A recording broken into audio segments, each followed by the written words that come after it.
Bonjour à tous, on se retrouve aujourd'hui pour une vidéo qui va parler des jeux d'éveil que vous pouvez proposer à votre bébé ou bien au bébé que vous allez accueillir en tant que professionnel.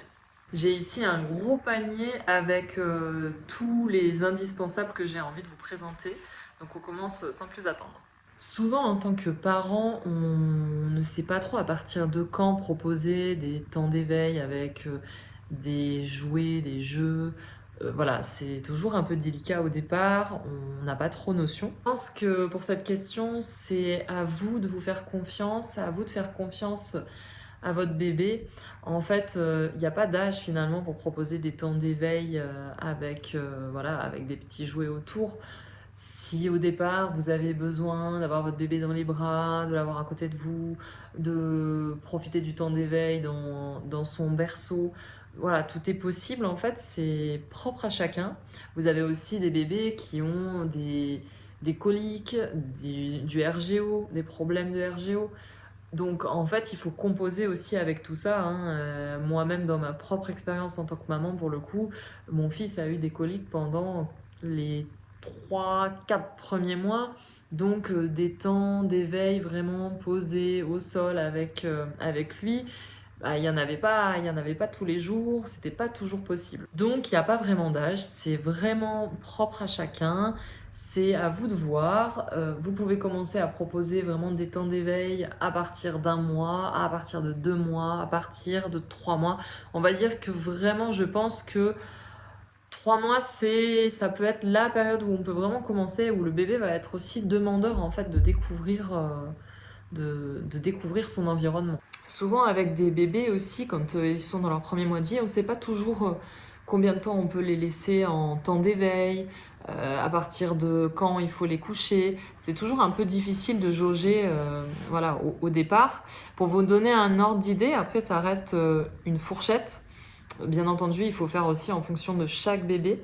Donc je crois que les premiers signes à voir quand même, c'est si le bébé montre des signes de fatigue, qui frotte les yeux, qui bâille, qui commence à s'agiter, à pleurer. Là, c'est vraiment signe qu'il est temps d'aller le coucher. Parfois même, pour certains bébés, ça peut être déjà un peu trop tard.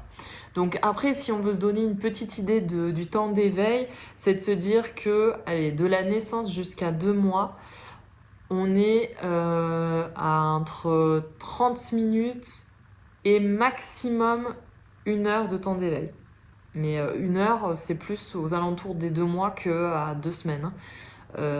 Voilà, on va dire qu'on est plutôt sur du 30-45 minutes de temps d'éveil. Entre 2 et 4 mois, on va être sur des temps d'éveil autour d'1 heure, maximum 1h30. Mais voilà, ça c'est à prendre vraiment avec des pincettes parce que vous avez des bébés de 3-4 mois, 3 mois qui au bout de 45 minutes, 1 heure maximum, sont déjà très fatigués. Donc après, c'est à vous de jauger en tant que parent ou en tant que professionnel, voilà, quand vous connaissez après un peu le rythme des enfants, du bébé, de vous dire bon bah là c'est bon. Il y a eu un temps d'éveil suffisant, maintenant on va au dodo. Alors, la première chose que vous allez pouvoir proposer à bébé, c'est un tapis d'éveil. Alors, moi, je vous montre le nôtre. Bon, évidemment, il ne rentrera pas entièrement dans le champ de la caméra. Des tapis d'éveil, vous pouvez en trouver des tonnes et des tonnes sur le site de Périculture, sur le site d'Etsy par des créateurs, des créatrices. Alors, le nôtre, c'est un tapis d'éveil qui est unique puisque c'est sa mamie qui lui a confectionné. Mais voilà, c'est pour vous donner une idée. Ici, donc, c'est un tapis tout doux, tout moelleux en coton, avec un envers, avec le derrière qui est en minky. Voilà, donc à l'intérieur, il est doublé. Voilà, et sur les côtés, vous avez des petits jeux sensoriels, de toucher. Et vous avez aussi un petit miroir de l'autre côté. Tac. Voilà, ici vous avez un petit miroir. Et après, au milieu, au centre, en fait, dans l'idée, il y a juste un motif uniquement, il n'y a rien d'autre. Pour le choix du tapis, c'est propre à vous-même, hein. C'est vous qui allez choisir selon vos goûts, selon vos envies. Si j'ai un conseil à donner, c'est plutôt de privilégier des tapis qui sont pas trop surstimulants, où il n'y a pas trop de choses. En fait, l'idée, c'est quand même d'avoir un centre de tapis où on peut vraiment poser le bébé et pas un tapis où il y a des tonnes de choses à toucher de tous les côtés, ou des tapis qui font aussi du bruit, de la musique, ou bien ces tapis, vous savez, avec les arches en fait qui sont intégrées au tapis, avec des gros jouets qui pendent au-dessus de la tête du bébé. Tout ça, c'est ce qu'on appelle finalement très vite de la surstimulation. Du coup, je vous fais un rapide point sur la surstimulation. Oui, l'idée, en fait, c'est d'éviter de proposer des objets, des jouets par exemple, qui font multifonction, c'est-à-dire qui sont à la fois lumineux, à la fois sonores, à la fois du toucher. Ça fait trop en fait pour les sens de bébé qui vont être mis tous en alerte au même moment, et du coup, ça produit de la surstimulation. Et cette surstimulation, ça peut vraiment avoir un impact sur le sommeil de bébé et lui créer en fait des troubles du sommeil, des difficultés à l'endormissement. Pour cela, on va plutôt proposer à bébé un jeu qui va proposer une seule fonctionnalité à la fois. Un jeu uniquement lumineux, un jeu uniquement avec du toucher, un jeu uniquement sonore. Mais on va plutôt éviter d'avoir toutes ces fonctions ensemble. Alors grâce à ce tapis d'éveil, bébé va pouvoir commencer à découvrir ce qu'est la motricité libre, à se mouvoir librement, à découvrir son corps. Je vous invite, si jamais vous ne l'avez pas vu, à aller voir ma vidéo sur la motricité libre, ce que ça apporte, comment la mettre en place. Je vous mettrai un petit i pour aller cliquer sur cette vidéo si jamais ça vous intéresse. Et c'est aussi également pour lui voilà, l'occasion de découvrir le monde qui l'entoure. Une fois qu'on a ce tapis d'éveil, on va pouvoir commencer à l'agrémenter. On va pouvoir, par exemple, commencer par installer un portique d'éveil.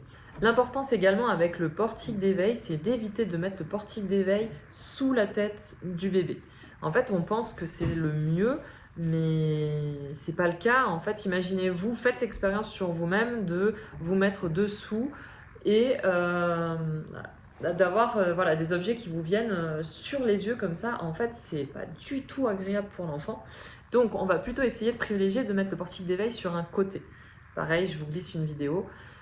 Voilà, on va essayer de plutôt mettre sur le côté. Pourquoi? Également pour inciter bébé à tourner la tête. Voilà, à droite. Donc un coup, on va mettre le portique du côté droit. Et puis plus tard dans la journée ou le lendemain, on mettra le portique d'éveil sur le côté gauche. Ou on va le mettre un petit peu plus en avant. Voilà, plus devant lui que sous ses yeux directement. Alors, dès les premiers mois de vie de bébé, vous allez donc pouvoir commencer à lui proposer des affiches, des livres avec des couleurs du coup contrastées. Donc, ce qui fonctionne bien au départ, c'est le noir et blanc, comme dans celui-ci. Voilà, alors dans celui-ci, vous avez deux côtés, donc le noir et blanc, et ensuite le côté ici avec des couleurs un petit peu plus vives. Vous avez sous forme de livres en tissu également, c'est voilà, c'est très mignon. Je vous insérerai en barre d'infos, en description, tous les liens pour retrouver les jouets que je vous présente. En noir et blanc, vous avez aussi la version livre. Alors pareil, la version livre, évidemment, qu'en étant tout bébé, ils vont pas forcément tourner les pages. Donc ça, il faut attendre que le bébé soit en capacité d'attraper le livre, de pouvoir l'ouvrir, mais vous pouvez très bien vous le poser par terre sur le tapis, à une page, voilà, et que le bébé, quand il est sur le ventre, il puisse regarder tout simplement. Donc en fait, à l'intérieur, voilà, vous avez, là c'est sur le thème des animaux. Je vous montre rapidement, mais j'aime bien l'idée. Là, vous avez celui-ci, qui sont-ils? Et là, on a le blanc sur noir, mais je sais qu'il y en a d'autres. Ensuite, quand bébé va commencer à vouloir se mettre sur le ventre, à se tourner sur le ventre, vous allez pouvoir lui proposer les tapis d'eau. Ici, il n'est pas gonflé, mais en fait, l'idée, une fois gonflé, vous mettez de l'eau à l'intérieur et vous avez les petits poissons qui bougent et votre bébé peut venir appuyer. Idem, je vous glisse une petite vidéo pour vous montrer ça. C'est très intéressant pour les bébés qui ont du mal à rester sur le ventre. Bon, en fait, c'est très intéressant pour tous les bébés parce que c'est chouette, c'est ludique. Mais si vous avez un bébé qui a du mal à rester sur le ventre, dès qu'il est sur le ventre, il s'agace, il faut tout de suite qu'il se remette sur le dos ou que vous le remettiez sur le dos, ça c'est un bon moyen pour finalement lui peut-être lui faire un petit peu oublier que cette position ne lui convient pas, voilà, en lui proposant un jeu sur le ventre. Idem quand bébé on n'est pas encore au stade où il s'assoit et que du coup il en est encore sur la période où il va passer quand même pas mal de temps sur le ventre. On peut également proposer ce genre de petites planches d'activité. Alors j'essaierai de vous retrouver la marque, je sais plus ce que c'est, mais c'est vraiment chouette. Alors celle-ci, vous pouvez également l'accrocher, mais nous on l'a proposée à plat sur le tapis. Et donc vous voyez là, voilà, vous avez là ça tourne avec un petit grelot à l'intérieur. Ici ça tourne. Voilà, ça pour les occuper sur le ventre, c'est vraiment chouette. Pour les enfants qui pratiquent, parce que alors je sais qu'il y a de plus en plus de personnes de professionnels, psychomotriciens, même de pédiatres qui recommandent le tummy time. C'est le fait de mettre son enfant dans la position sur le ventre, en fait, un petit peu tous les jours. Alors, moi, je ne suis pas une grande adepte. Voilà, après, ça, c'est mon point de vue. Je suis plus pour la motricité libre et le fait que l'enfant arrive de lui-même à se mettre dans cette position. Mais voilà, libre à chacun de faire comme il l'entend. Mais du coup, sur ces temps peut-être de tummy time ou temps tout court où l'enfant est sur le ventre, eh ben, ça fait partie aussi des jeux que je trouve très intéressants à proposer. Les balles, un indispensable à mon sens. Les balles, vous en trouvez de toutes les sortes, de toutes les matières. Donc là, celle-ci est à picot, celle-ci aussi, mais vous avez des balles avec d'autres textures. Et vous avez également la première balle, on va dire la première balle pour bébé dès son plus jeune âge, dès qu'il sera en capacité de faire la pince et d'attraper par lui-même. Ce sont les balles de préhension. Alors la balle de préhension, c'est quoi? C'est une balle en tissu, en coton, avec 12 coussinets, 12 triangles. Et en fait, c'est une balle qui se veut ergonomique, facile à attraper pour les petites mains de bébé. Donc, je sais pas, aux alentours de 3 mois, le bébé peut venir l'attraper assez facilement. Voilà, elle est ludique, elle est sans danger, voilà, elle peut lui tomber dessus, ça va pas le faire mal, ça va pas le blesser. Et elle est voilà, facile à attraper. C'est tout pour moi pour aujourd'hui. J'espère que cette vidéo vous aura plu. N'hésitez pas à me faire un retour et n'hésitez pas à me dire si une vidéo sur des activités, des jeux qu'on peut proposer, voilà, à partir de 6-7 mois jusqu'à 1 an et demi. Voilà, si ce genre de vidéo par tranche d'âge vous intéresse. Bonne journée!